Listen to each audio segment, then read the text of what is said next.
ಯುವ ಕಾಂಗ್ರೆಸ್ಸಿನ ಈ ವೇದಿಕೆ ಮೇಲೆ ಆಸೀನರಾದಂಥ ನಮ್ಮೆಲ್ಲರ ನಾಯಕರು, ಕರ್ನಾಟಕ ಪ್ರದೇಶ ಕಾಂಗ್ರೆಸ್ ಸಮಿತಿಯ ಅಧ್ಯಕ್ಷರು, ನಮ್ಮ ರಾಜ್ಯದ ಜನಪ್ರಿಯ ಉಪಮುಖ್ಯಮಂತ್ರಿಗಳಾದಂಥ ಸನ್ಮಾನ್ಯ ಶ್ರೀ ಡಿ ಕೆ ಶಿವಕುಮಾರ್ ಅವರೇ, ಭಾರತೀಯ ಯುವ ಕಾಂಗ್ರೆಸ್ಸಿನ ಅಧ್ಯಕ್ಷರು ಆತ್ಮೀಯರಾದಂಥ ಉದಯ್ ಭಾನು ಚಿಬ್ರವರೇ, ಮಾಜಿ ಯುವ ಕಾಂಗ್ರೆಸ್ಸಿನ ಅಧ್ಯಕ್ಷರಾದಂಥ ಶ್ರೀನಿವಾಸ್ ರವರೇ, ನಮ್ಮ ರಾಜ್ಯದ ಆರೋಗ್ಯ ಸಚಿವರು, ಮಾಜಿ ಯುವ ಕಾಂಗ್ರೆಸ್ಸಿನ ಅಧ್ಯಕ್ಷರಾದಂಥ ದಿನೇಶ್ ಗುಂಡೂರಾವ್ ಅವರೇ, ಮಾಜಿ ಯುವ ಕಾಂಗ್ರೆಸ್ಸಿನ ಅಧ್ಯಕ್ಷರಾದಂಥ ಎಲ್ಲ ಅಧ್ಯಕ್ಷರಿದ್ದಾರೆ. ಇವತ್ತು ವೇದಿಕೆ ಮೇಲೆ ಎಲ್ಲರಿದ್ದಾರೆ. ನಾಳೆ ನಿಮ್ಮ ಭವಿಷ್ಯ ಏನು ಅಂತ ಬಹುಶಃ ನೀವು ಪರಿಕಲ್ಪನೆ ಮಾಡಬೇಕು. ಅಂದರೆ ಈ ವೇದಿಕೆಯನ್ನು ನೀವು ನೋಡಿದಾಗ, ಡಿ ಕೆ ಶಿವಕುಮಾರ್ ಅವರನ್ನು ನೋಡಿದಾಗ, ಮತ್ತೆ ಇಲ್ಲಿ ಇರ್ತಕ್ಕಂಥ ಎಲ್ಲ ಮಾಜಿ ಯುವ ಕಾಂಗ್ರೆಸ್ಸಿನ ನಾಯಕರನ್ನು ನೋಡಿದಾಗ, ನನ್ನನ್ನು ನೋಡಿದಾಗ ನಿಮಗೆ ಅರ್ಥ ಆಗ್ಬಹುದು, ನಾಳೆ ಕಾಂಗ್ರೆಸ್ ಪಕ್ಷದ ಭವಿಷ್ಯದ ನಾಯಕರು ನೀವೆಲ್ಲರೂ ಅಂತ. ನಾನು ಸ್ಪಷ್ಟವಾಗಿ ಡಿ ಕೆ ಶಿವಕುಮಾರ್ ಅವರು ಹೇಳಿದರು, ಬೇರೆ ಮಾತನಾಡೋಕ್ಕಿಂತ ವಕ್ತರು ಹೇಳಿದರು, ನಾನು ಕೂಡ ಹೇಳ್ತಾ ಇದ್ದೀನಿ, ಕಾಂಗ್ರೆಸ್ ಪಕ್ಷ, this party belongs to you, you are the future leaders of the Congress party. ನಿಮ್ಮೆಲ್ಲರಿಗೂ ಕಾಂಗ್ರೆಸ್ ಪಕ್ಷಕ್ಕೆ ವೆಲ್ಕಮ್ ಅಂತ ನಾನು ಹೇಳಕ್ಕೆ ಬಯಸ್ತಾ ಇದ್ದೇನೆ. ಬಹಳ ಸಂತೋಷದಿಂದ ನಾನು ಇವತ್ತು ಬಂದಿದ್ದೇನೆ. ಒಬ್ಬ ಸಾಮಾನ್ಯ ಮನೆಯ ಹುಡುಗ, ಯಾವುದೇ ರಾಜಕೀಯದ ಹಿನ್ನೆಲೆ ಇಲ್ಲದೆ NSUI ಮುಖಾಂತರ ಯುವ ಕಾಂಗ್ರೆಸ್ಗೆ ಬಂದು ಇವತ್ತು ನಿಮ್ಮ ರಾಜ್ಯದ ಅಧ್ಯಕ್ಷನಾಗಿ ಪ್ರಮಾಣ ವಚನವನ್ನು ಸ್ವೀಕಾರ ಮಾಡಿದ್ದಾರೆ ಮಂಜುನಾಥ್ ರವರು. ಅವ್ರಿಗೆ ಅಭಿನಂದನೆಗಳನ್ನು ಸಲ್ಲಿಸೋದಕ್ಕೆ ಬಂದಿದ್ದೇನೆ.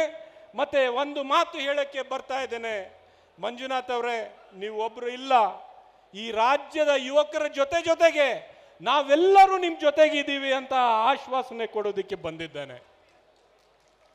ಅವ್ರು ಮಾತನಾಡುವಾಗ ಅವರ ಭಾಷಣವನ್ನು ನಾನು ಕೇಳಿದೆ. ಬಹಳ ಸಮಗ್ರವಾಗಿ ಈ ದೇಶದ ಇತಿಹಾಸ, ಕಾಂಗ್ರೆಸ್ ಪಕ್ಷದ ಇತಿಹಾಸ, ಇವತ್ತಿನ ರಾಜಕೀಯ ಪರಿಸ್ಥಿತಿ, ಸಾಮಾಜಿಕ ಪರಿಸ್ಥಿತಿ ಎಲ್ಲವನ್ನು ಬಹಳ ಬಿಡಿಸಿ ಅವರು ಮಾತನಾಡಿದ್ದಾರೆ. ಅವರ ಭಾಷಣದಿಂದಲೇ ಇವತ್ತಿನ ಯುವ ಕಾಂಗ್ರೆಸ್ಸಿನ ಕಾರ್ಯಕ್ರಮ ಏನಾಗಬೇಕು ಅಂತ ಅದರ ಅರ್ಥ ಅವರ ಭಾಷಣದಲ್ಲೇ ಇದೆ ಅಂತ ನಾನು ಇವತ್ತು ಹೇಳಕ್ಕೆ ಬಯಸ್ತಾ ಇದ್ದೀನಿ. ಒಂದು ಸಾಮಾನ್ಯ ರಾಜಕೀಯ ಸಾಮಾಜಿಕ ಪರಿಸ್ಥಿತಿಯಲ್ಲಿ ಇವತ್ತು ನೀವು ಯೂತ್ ಕಾಂಗ್ರೆಸ್ಗೆ ಸೇರಲಿಲ್ಲ. ಇವತ್ತಿನ ಪರಿಸ್ಥಿತಿ, ಈ ದೇಶ ಒಂದು ಪ್ರಜಾಸತ್ತಾತ್ಮಕ, ಒಂದು ಸೆಕ್ಯುಲರ್ ದೇಶ, ಒಂದು ಪ್ರಜಾಪ್ರಭುತ್ವದ ಈ ದೇಶವಾಗಿ ಉಳ್ಕೋಬೇಕು, ಅಥವಾ ಸಾಂಪ್ರದಾಯಿಕವಾಗಿ ಈ ದೇಶ ಗುಂಪಲ್ಲಿ ನಾವು ವಿಭಜನೆ ಮಾಡಿಕೊಂಡು ಈ ಸಮಾಜವನ್ನು ಒಡೆದಿ ಈ ದೇಶದ ಪ್ರಗತಿಯನ್ನು ಬಿಟ್ಟು ನಾವು ನಮ್ಮಲ್ಲೇ ಒಂದು ಸಮಾಜದಲ್ಲಿ ವಿಷದ ಬೀಜ ಏನು BJP RSS ರವರು ಬಿತ್ತನೆ ಮಾಡ್ತಾ ಇದ್ದಾರೆ, ಅದಕ್ಕೆ ಆಗಕ್ಕೆ ಅವಕಾಶ ಮಾಡಿಕೊಡ್ಬೇಕು ಅಂತ ತೀರ್ಮಾನ ಈ ದೇಶದ ಯುವಕರು ಮಾಡಬೇಕು. ವಿಶೇಷವಾಗಿ ಯುವ ಕಾಂಗ್ರೆಸ್ನವರು ಮಾಡಬೇಕಾಗುತ್ತೆ. ನಿಮ್ಮ ಕಾರ್ಯಕ್ರಮ ಯಾವ ಸಂದರ್ಭದಲ್ಲಿ ನೀವು ತಗೋಬೇಕು ಅಂದರೆ, ಇವತ್ತು ದೇಶದಲ್ಲಿ ಪ್ರಜಾಪ್ರಭುತ್ವದ ಮೂಲಕ ಆಗಲಿ, ಯಾರು ಆಡಳಿತವನ್ನು ನಡೆಸ್ತಾ ಇದ್ದಾರೆ, ನರೇಂದ್ರ ಮೋದಿಯವರು, BJP ಅವರು, RSS ಅವರು, ಅವ್ರಿಗೆ ಆ ಪ್ರಜಾಪ್ರಭುತ್ವದ ಮೇಲೆ ನಂಬಿಕೆ ಇಲ್ಲ. ಆ ಪ್ರಜಾಪ್ರಭುತ್ವದ ಮೇಲೆ ನಂಬಿಕೆ ಇಲ್ಲ. ಒಂದು ರೀತಿಯ ಡಿಕ್ಟೇಟರ್ಶಿಪ್, ಒಂದು ರೀತಿಯ ವಾತಾವರಣ ಏನು ಸೃಷ್ಟಿ ಮಾಡಿದ್ದಾರೆ ಅಂದರೆ, ಇಡೀ ಮೀಡಿಯಾ ಒಂದು ಕಡೆ ಅವರ ಭ್ರಷ್ಟಾಚಾರವನ್ನು ಕವರ್ ಮಾಡಿಕೊಂಡು, ಅವರು ಮಾಡಿರ್ತಕ್ಕಂಥ ಅನಾಹುತಗಳನ್ನು ಕವರ್ ಮಾಡಿಕೊಂಡು, ಈ ಸಮಾಜಿಗೆ ಅವರಿಂದ ಏನು ನಷ್ಟ ಆಗ್ತಾ ಇದೆ ಅದೆಲ್ಲವನ್ನು ಕವರ್ ಮಾಡಿಕೊಂಡು, ಏನು ಬಹಳ ದೊಡ್ಡ ದೇಶ ಪ್ರೇಮಿಗಳು, ಈ ದೇಶಕ್ಕೋಸ್ಕರ ಬಹಳ ದೊಡ್ಡ ಬದಲಾವಣೆಗಳು ಮಾಡ್ತಾ ಇದ್ದಾರೆ, ಬಲಿದಾನಗಳು ಕೊಡ್ತಾ ಇದ್ದಾರೆ. ಆ ರೀತಿಯ ಒಂದು ವಾತಾವರಣ ಸೃಷ್ಟಿ ಆಗ್ತಕ್ಕಂಥ ಸಂದರ್ಭದಲ್ಲಿ ಈ ದೇಶದ ಯುವಕರ ಭವಿಷ್ಯ, ಈ ದೇಶದ ಭವಿಷ್ಯ ಯಾವ ಮಟ್ಟಕ್ಕೆ ಕುಂಠಿತವಾಗಿದೆ, ಇವತ್ತು ಯಾವ ಮಟ್ಟಕ್ಕೆ ಕಷ್ಟದಲ್ಲಿ ಇದೆ ಅಂತ ನಾವು ಅರ್ಥ ಮಾಡಿಕೊಂಡು ಈ ದೇಶದ ಯುವಕರ ಮನಸ್ಸಿಗೆ ಹೋಗಿ ಅವರಲ್ಲಿ ಒಂದು ಜಾಗೃತಿಯ ವಾತಾವರಣವನ್ನು ಸೃಷ್ಟಿ ಮಾಡಬೇಕು. ಇಂಥ ಒಂದು ಡಿಕ್ಟೇಟರ್ಶಿಪ್ ವಿರುದ್ಧ ನಾವು ಎದ್ದು ನಿಂತ್ಕೊಂಡು ನೀವು ಹೋರಾಟ ನಡೆಸಬೇಕು. ಬಹುಶಃ ಅವ್ರು ಕೇಸಸ್ ಆಗ್ಬೋದು, ಸುಳ್ಳು ಆಪಾದನೆಗಳು ಮಾಡ್ಬೋದು, ನಿಮಗೆ ಅರೆಸ್ಟ್ ಮಾಡಿ ಒಳಗಡೆ ಹಾಕ್ಬೋದು. ಅದು ಜ್ಞಾಪಕ ಇಟ್ಕೊಳ್ಳಿ.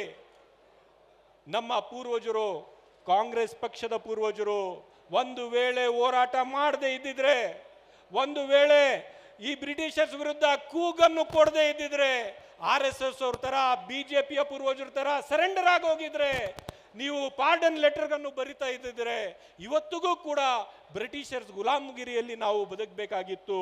ಅಂದು 1947 ನಮಗೆ ಸಿಕ್ಕಿರ್ತಕ್ಕಂಥ ನಮ್ಮ ಸ್ವತಂತ್ರ ಏನಿದೆ, ಕಾಂಗ್ರೆಸ್ ಪಕ್ಷದ ಪೂರ್ವಜರ ಒಂದು ತ್ಯಾಗ ಬಲಿದಾನದಿಂದ ಸಿಕ್ಕಿರ್ತಕ್ಕಂಥದ್ದು ಅಂತ ನಾವು ಮರಿಬಾರ್ದು ಸ್ನೇಹಿತರೆ.